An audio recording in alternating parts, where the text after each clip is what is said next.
Olá, irmãos e irmãs em Cristo Jesus, bem-vindo ao meu canal da Bíblia, ouvindo a voz de Deus. Eu gravei hoje de manhã a lição 8 e a lição 9 da Escola Sabatina, e também agora acabei de gravar o Grande Conflito, o capítulo 9, que tem como título A Suíça. Agora eu vou gravar para vocês o livro Eventos Finais, o capítulo 2, Sinais de que Cristo voltará em breve.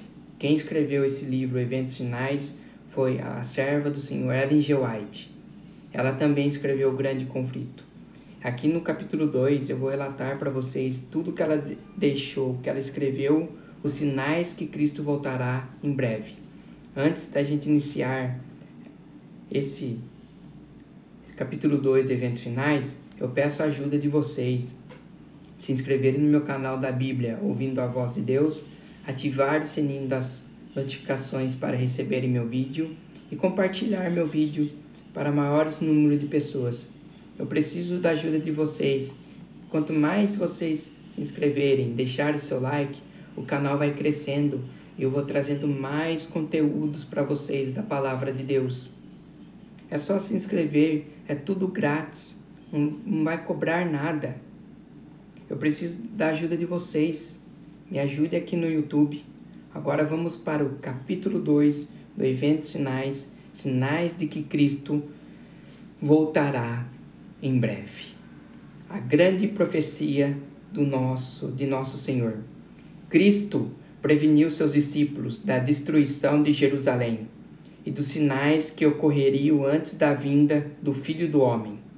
Todo o capítulo 24 de Mateus é uma profecia a respeito dos acontecimentos que precederão esse evento, e a destruição de Jerusalém é usada para representar a última grande destruição do mundo pelo fogo. No Monte das Oliveiras, Cristo enumerou os juízos terríveis que devem preceder sua volta. Vocês ouvirão de falar de guerras e rumores de guerras. Nação se levantará contra nação e reino contra reino. Haverá fomes e terremotos em vários lugares. Tudo isso será o início das dores. Mateus 24, versos 6 a 8.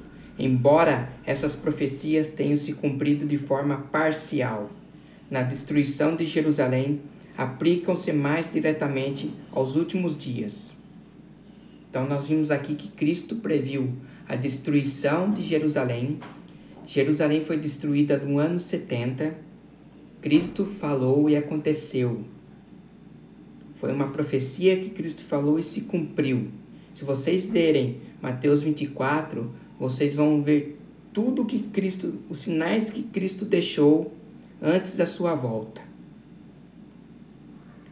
Nós ligamos a televisão, vocês veem que aconteceu um terremoto em outro país. Fome, pestes, tudo isso está escrito na Bíblia. Tudo isso está se cumprindo aos nossos olhos.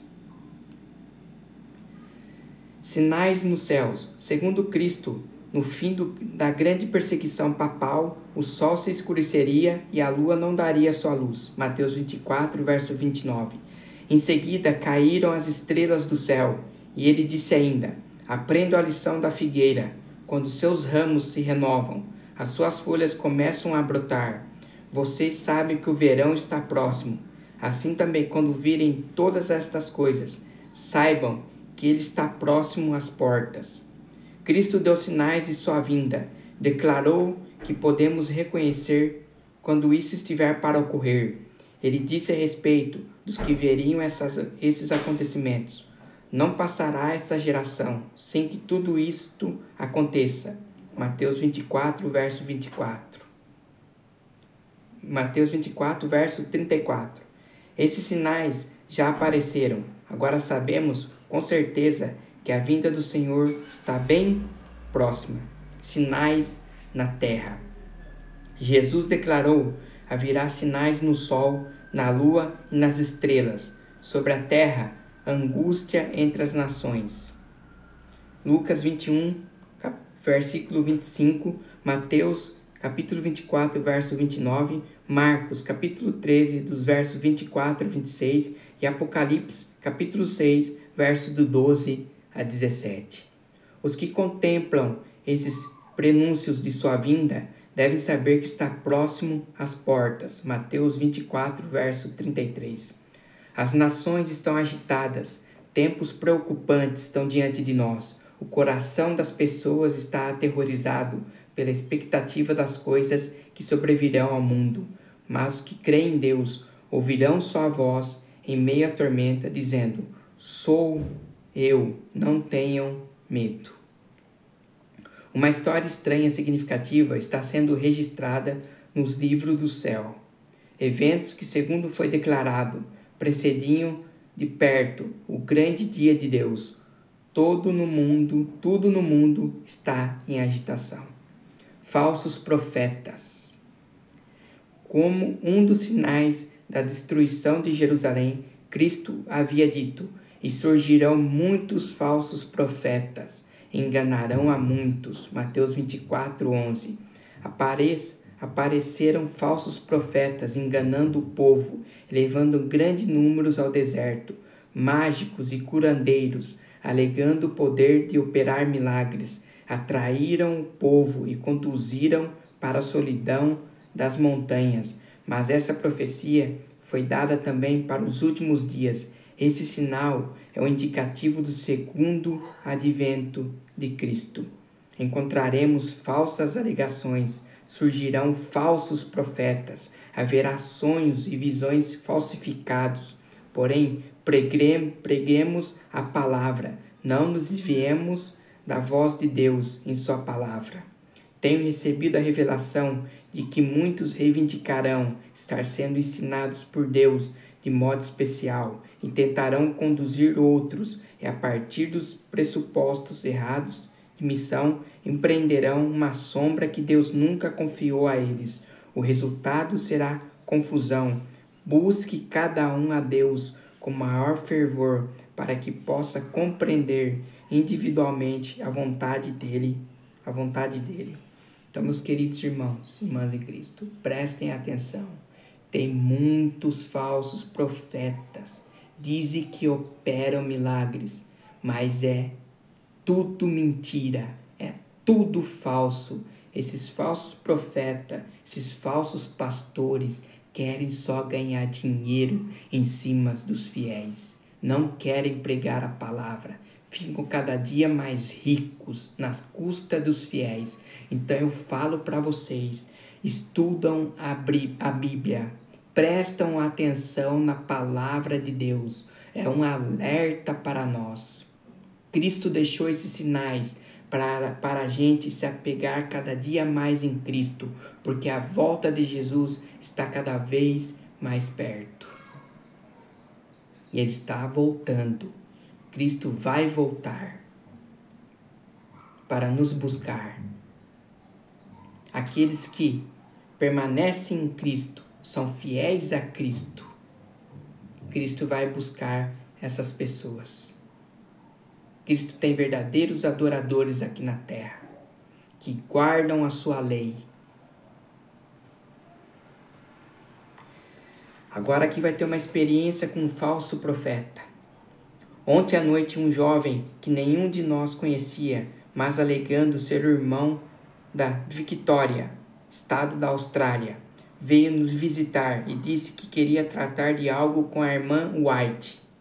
Como era tarde, falei que não podia conversar com ele naquele momento. No entanto, nós o convidamos a permanecer conosco durante a noite e a tomar o desjejum. Após o nosso costumeiro culto matinal, ao estarmos prestes a nos dirigir a nossas várias ocupações, aquele rapaz se levantou com um gesto autoritário, pediu que nos sentássemos. Ele disse: "Você tem inários? Cantaremos um hino, então lhe transmitirei uma mensagem." Eu disse: "Se tem uma mensagem, transmita sem demora, pois estamos com muita pressa de remeter a correspondência para os Estados Unidos e não temos tempo a perder." Ele começou então a ler alguma coisa que havia escrito, declarando, entre outras coisas, que já havia começado o julgamento dos vivos. Prestei atenção enquanto ele prosseguia, e por fim disse: meu irmão, você mostra que está com a mente confusa. Exponha claramente como a sua mensagem se refere a nós. Por favor, diga de uma vez. Você está muito tenso e compreende mal o seu trabalho. Grande parte do que disse está de acordo com a Bíblia e cremos em cada uma dessas palavras, mas você está extremamente agitado. Por favor, diga o que tem para nós. Em seguida, disse que deveríamos encaixotar as coisas e nos mudar imediatamente para Battery Creek. Perguntei por que razão, e ele respondeu: para transmitir esta mensagem e que começou o julgamento dos vivos. Então eu disse: a obra que o Senhor nos deu para fazer ainda não está terminada. Quando nossa obra aqui estiver concluída, teremos certeza de que o Senhor nos fará saber que chegou a ocasião de nos mudarmos para Battery Creek. Em vez de lhe mostrar qual é o nosso dever, deixei que o irmão Starr continuasse falando com ele, enquanto eu reassumia o meu trabalho de escrever. Embora nossa família fosse grande, compondo-se de 10 membros, além de 3 visitantes, decidimos deixar que aquele jovem ficasse conosco durante algum tempo. Não poderíamos permitir que ele fosse falar com pessoas que o tratassem asperamente e o condenassem, nem desejávamos que repetisse suas revelações. Queríamos que permanecesse por um pouco tempo para que pudéssemos nos relacionar com ele e, se possível, conduzi-lo a caminhos seguros. Tá vendo? Isso aqui é um falso profeta. Ele pregou falando que já estamos no julgamento dos vivos. Ainda não estamos no julgamento dos vivos. Está no julgamento dos mortos. Então, temos que tomar cuidado com esses pastores que falam na igreja. Por isso que temos que examinar a Bíblia. Ver se aquele pastor está pregando a Bíblia. Se ele estiver falando heresias, saiam fora da mentira. Estudem a Bíblia. Leiam a Bíblia para aprender mais da palavra de Deus.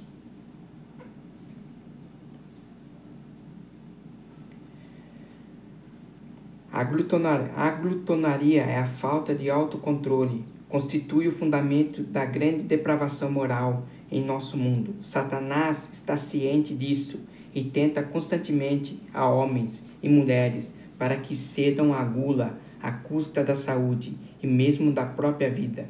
Comer, beber e vestir-se tornaram-se o propósito de vida para o mundo. Essa situação já existia antes do dilúvio. Esse modo de viver é uma das evidências marcantes do fim iminente da história terrestre. O quadro que a inspiração nos deu do mundo antediluviano representa com grande realismo a condição para a qual caminha rapidamente a sociedade moderna. Sabemos que o Senhor virá muito em breve. O mundo está rapidamente se tornando como era nos dias de Noé. A humanidade está entregue à transigência egoísta. O comer e o beber são levados a excesso. As pessoas estão tomando as nocivas bebidas alcoólicas que as deixam transtornadas. Nos dias de Noé,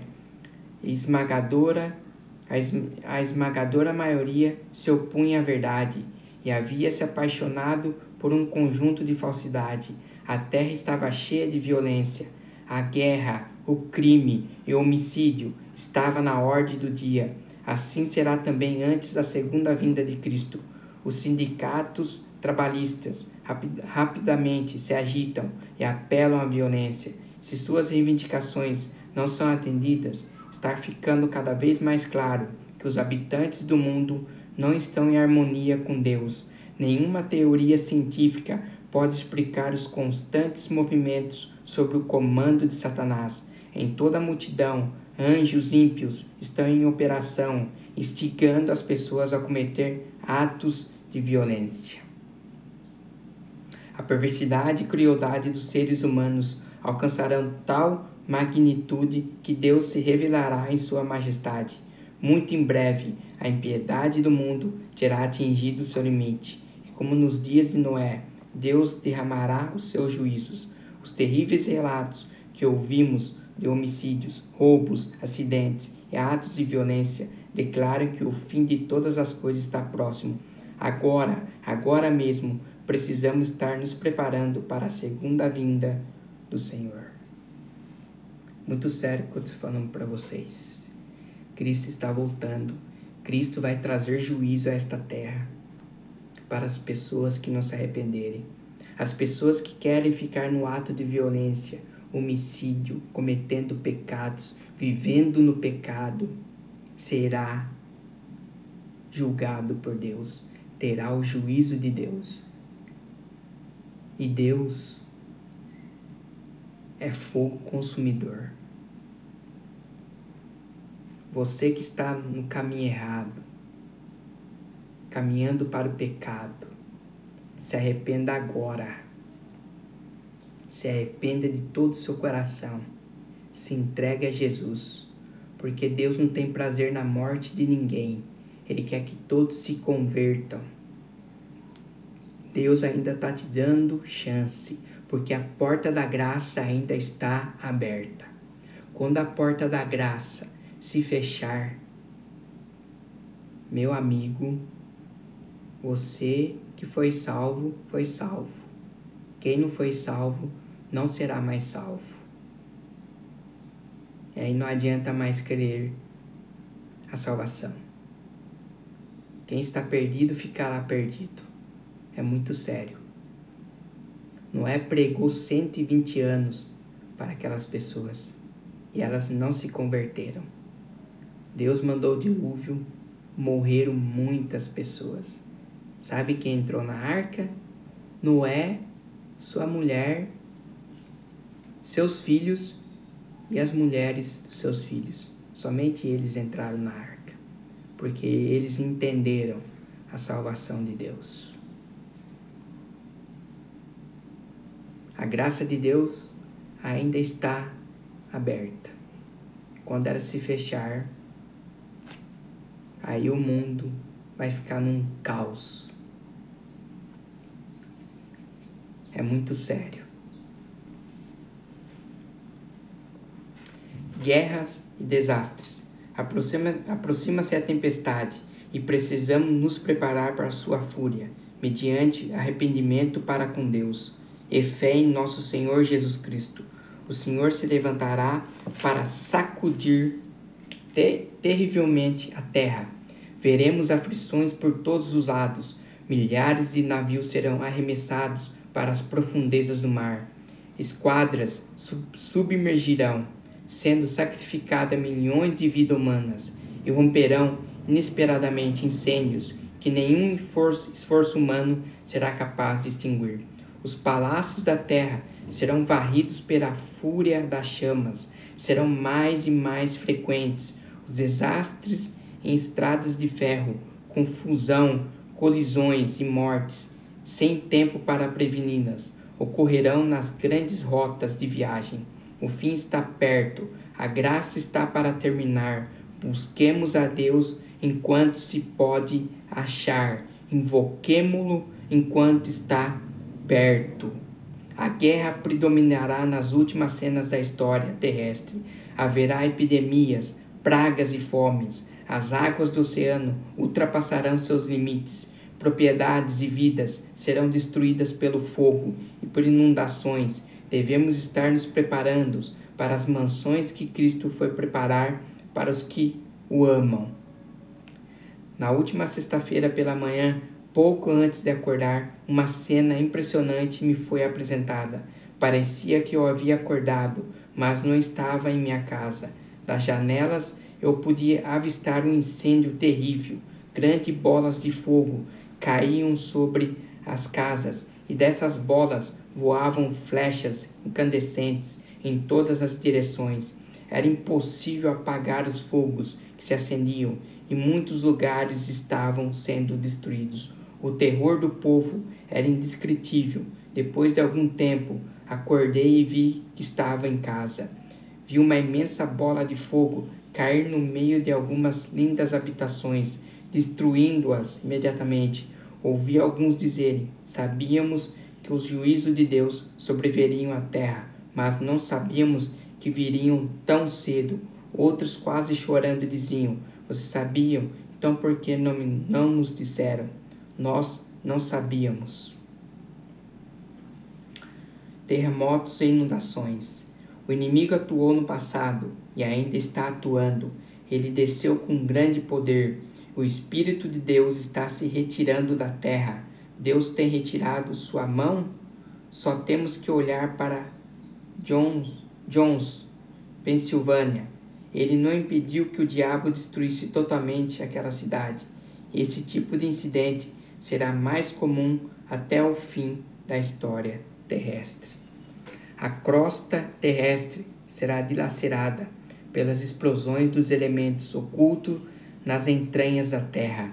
Esses elementos, quando liberados, arrebatarão os tesouros dos que durante anos têm aumentado sua fortuna, pela aquisição de grandes posses, às custas da fome do que estão ao seu serviço. E o mundo religioso também será terrivelmente abalado, pois o fim de todas as coisas está próximo. Chegou agora o tempo em que um momento podemos estar em terra firme e no outro momento ela pode desaparecer de debaixo de nossos pés. Haverá terremotos onde menos se espera, por meio de incêndios, inundações e terremotos, pela fúria das grandes profundezas e as calamidades por mar e terra, será transmitida a advertência de que o Espírito de Deus não agirá para sempre nos seres humanos. Antes que o Filho do Homem apareça nas nuvens do céu, tudo na natureza estará em convulsão. Raios do céu, unindo-se ao fogo na terra, farão com que as montanhas queimem como uma fornalha e lancem suas torrentes de lava sobre povoados e cidades. Massas derretidas de rochas lançadas na água pela agitação das coisas ocultas na terra farão ferver a água e arremessarão pedras e terra. Haverá fortes terremotos e grande destruição de vidas humanas. Crimes, fomes e epidemias. Satanás está atuando na atmosfera, envenenando-a e dependemos de Deus para viver. Nossa vida atual é eterna. E na situação em que estamos, devemos permanecer inteiramente alerta, totalmente devotados, convertidos e consagrados a Deus por completo. Mas parece que estamos paralisados. Deus do céu, desperta-nos. Deus não tem impedido que os poderes das trevas levem avante sua ímpia obra de poluir o ar, que é uma das fontes de vida e nutrição. Não somente afetada a vida vegetal, mas o ser humano fica mais sujeito a epidemias. Essas coisas são resultado de gotas das taças da ira de Deus que estão sendo respingadas sobre a terra e constituem apenas pálidas representações do que acontecerá no futuro próximo. A fome aumentará, epidemias levarão milhares de vidas, perigos de todos os lados, também atuações satânicas estão por toda parte ao nosso redor, mas o poder moderador de Deus está sendo exercido atualmente. Foi-me mostrado que o Espírito do Senhor está se retirando da terra. O poder mantenedor de Deus logo será negado a todos que continuam desrespeitando os seus mandamentos. Os relatos de negociações corruptas, homicídios e crimes de toda a espécie chegam até nós diariamente. A iniquidade está se tornando algo tão comum que não afeta mais os sentimentos como em tempos passados. O que significam as terríveis calamidades no mar? Embarcações arremessadas para a eternidade sem aviso. O que significam os acidentes terrestres? Fogo consumindo as riquezas que os homens acumularam, em grande parte, pela opressão dos pobres. O Senhor não intervirá para proteger a propriedade daqueles que transgridem sua lei, violam seu concerto, transgridem o seu sábado, aceitando em seu lugar um dia de descanso falso. Que dia de descanso falso é esse? É o domingo. Tem muitas pessoas que transgridem a lei de Deus. Como eu disse, Deus não muda. Se Deus falou que é para guardar o sábado, é para guardar o sábado. Deus deixou sua lei. A lei de Deus é a lei moral, é o caráter de Deus. Quem vive na lei de Deus é abençoado por Deus. E tem muitas pessoas que sabem da verdade, que conhecem a verdade e mesmo assim transgride a lei de Deus. As pragas de Deus já estão caindo sobre a terra, arrebatando os edifícios mais luxuosos, como por um sopro de fogo do céu. Esses juízos não despertarão os que dizem cristãos? Deus permite que sobrevenham, para que o mundo se acautere, para que os pecadores temam e tremam diante dele. Deus tem um propósito ao permitir que ocorram essas calamidades. Elas constituem um de seus meios para chamar à razão homens e mulheres. Por meio de atuações incomuns sobre a natureza, Deus apresentará às pessoas em dúvida o que ele revela claramente em sua palavra. Quão frequentemente ouvimos de terremotos e furacões, de destruição pelo fogo, inundações com grandes perdas de vidas e propriedades, aparentemente. Essas calamidades são eventos incomuns da natureza, desorganizada, desgovernada, inteiramente fora do controle do ser humano. Mas em todas elas se pode ver o propósito de Deus. Esses acontecimentos são mais pelos quais ele busca despertar os homens e as mulheres para que sintam o perigo. O mundo não está sem um governante. O plano detalhado dos acontecimentos futuros está nas mãos do Senhor. A majestade do céu tem sob sua direção o destino das nações e os negócios de sua igreja. Essas representações simbólicas, as serpentes abrasadoras no deserto, têm dupla finalidade. Delas, o povo de Deus não somente aprende que as forças físicas da terra estão sob o controle do Criador, mas também que os movimentos religiosos das nações se acham sob o domínio dele. Isso é especialmente verdade com relação à imposição da observância do domingo. Hoje tem muitas igrejas aí que guardam o domingo. Tem pessoas que não sabem nem de como guarda o domingo. Sabem nem como guardar. Mas guardam. Falam que o domingo é o dia do Senhor. Na onde que o domingo é o dia do Senhor? Me provem na Bíblia que o domingo é o dia do Senhor. Mostre uma passagem da Bíblia que é para guardar o domingo. Tem pessoas que falam que guarda o domingo, mas faz churrasco, faz coisas erradas. É isso para guardar o domingo, é assim? Então, se é para guardar, guarda certo. Mas Deus deixou um dia que é para ser guardado, é o sábado. Vocês podem ler na Bíblia que o sábado é o dia do Senhor.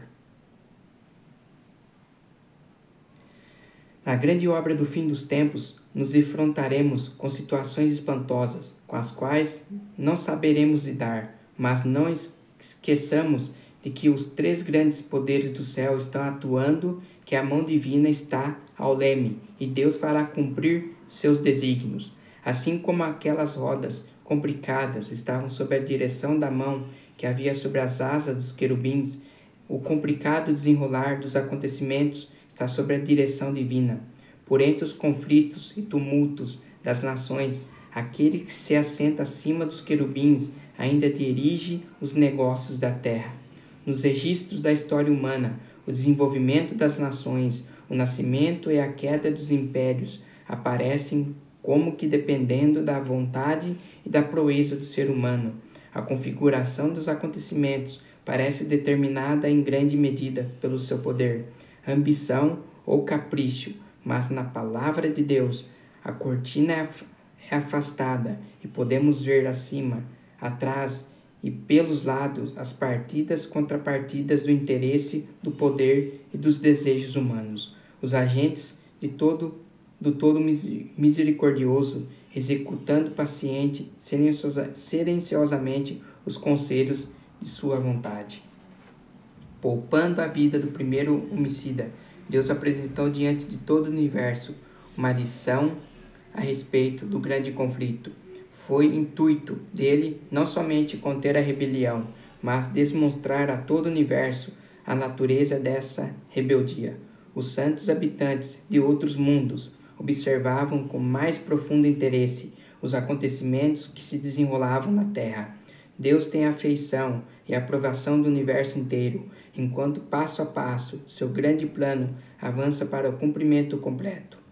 O ato de Cristo, ao morrer pela salvação do ser humano, não somente tornou o céu acessível à humanidade, mas, perante todo o universo, justificou a Deus e seu Filho em seu trato com a rebelião de Satanás.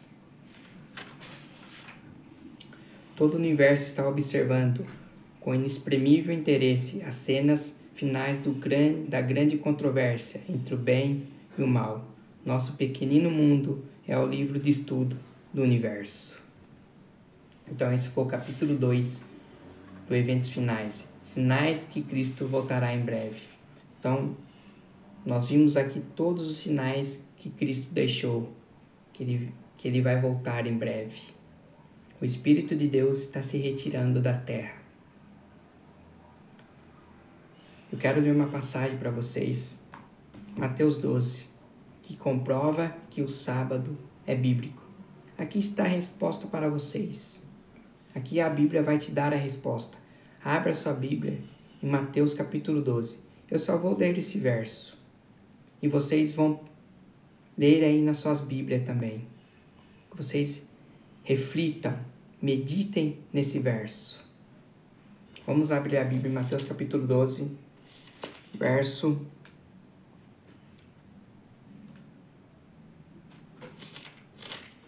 Mateus 12, verso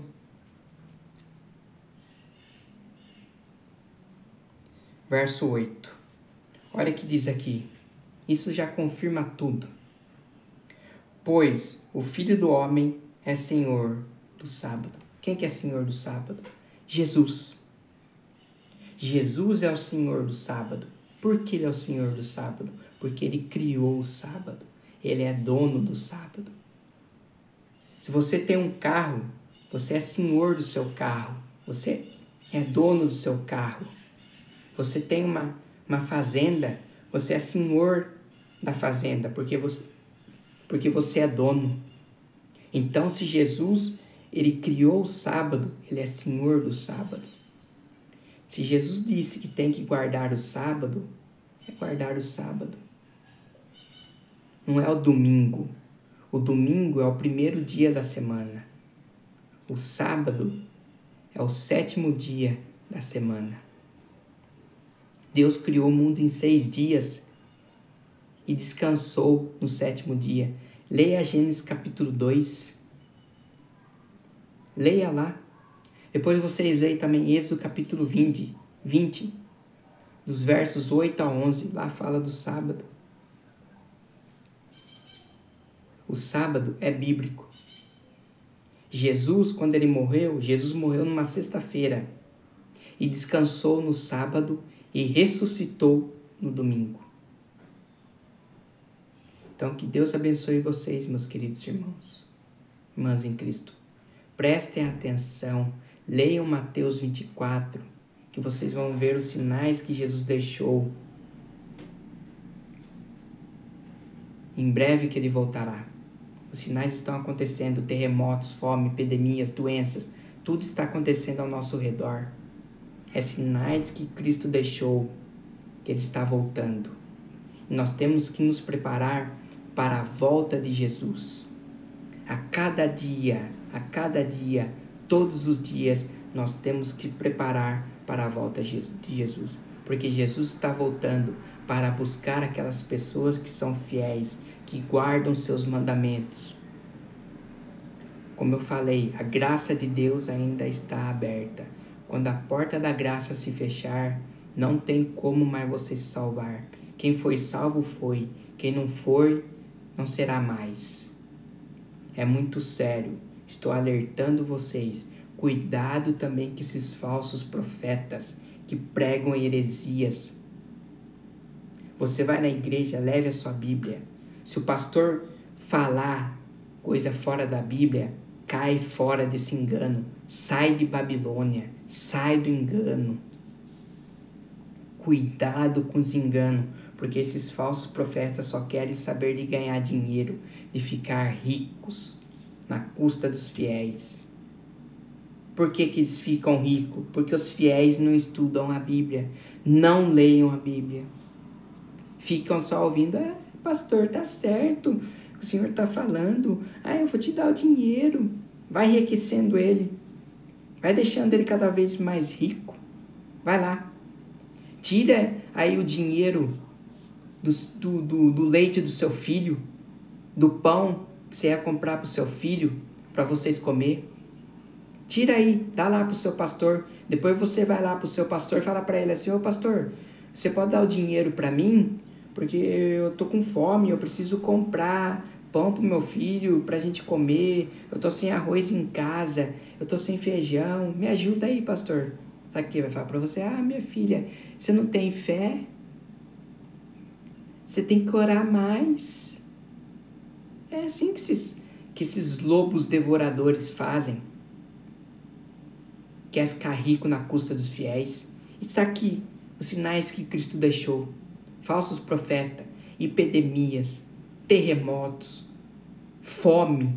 Tudo está acontecendo ao mundo. E as pessoas não querem enxergar isso. Tudo está tranquilo. A gente liga a televisão, é violência para todo lado. É morte para todo lado. É pai matando filho. É filho matando pai. Pai estrupando a própria filha. É isso que está acontecendo no mundo que nós estamos vivendo. As calamidades que estão acontecendo. E as pessoas ficam dormindo. Estão dormindo. Não querem enxergar que Cristo está voltando. Tem muitos que dizem que Cristo não vai voltar. Da onde que Cristo não vai voltar? Se Cristo prometeu voltar, ele vai voltar, meu querido. Queira você sim, queira você não. Cristo vai voltar para buscar a sua igreja.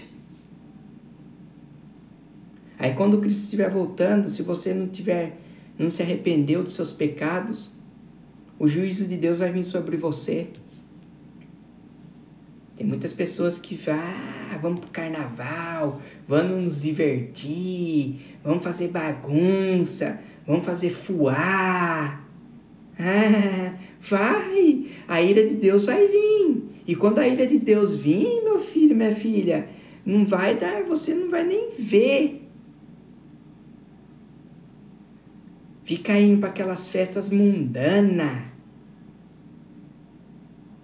brincando com Deus, ainda esses carnaval, essa festa que eu falo que é podre. Essa festa de carnaval é podre, porque tem muita gente que fica zombando de Deus, brincando com Deus. E as pessoas gostam. As pessoas batem palma para isso, né? Que legal. Fica zombando de Deus. Aí quando a ira de Deus vir, o juízo de Deus vir, aí vai acabar com essa pessoa. Porque essa pessoa teve chance de se arrepender, mas não se arrependeu. Preferiu viver no pecado. Porque o pecado é gostoso. O pecado é saboroso, né? Eu vou ali, eu vou fazer o que eu tenho que fazer, eu vou fazer meu caminho. É liberdade de escolha. Mas tem as consequências. É muito sério o que eu estou falando para vocês. Não estou brincando, não.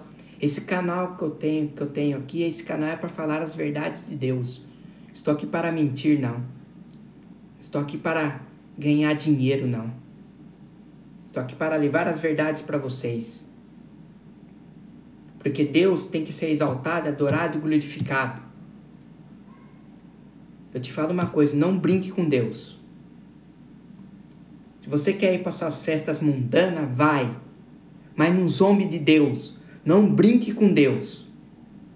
É isso que estou falando para vocês. Deixa Deus fora disso. Não queira Deus incluir nas suas brincadeirinhas, não. Como essas festas de carnaval faz. Essas festas podres que tem por aí.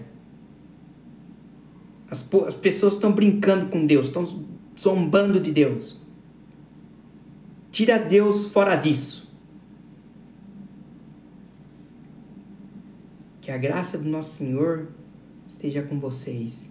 Enquanto há tempo, se arrependa dos seus pecados, se volte para Deus. Que a graça do nosso Senhor Jesus Cristo esteja em seus corações.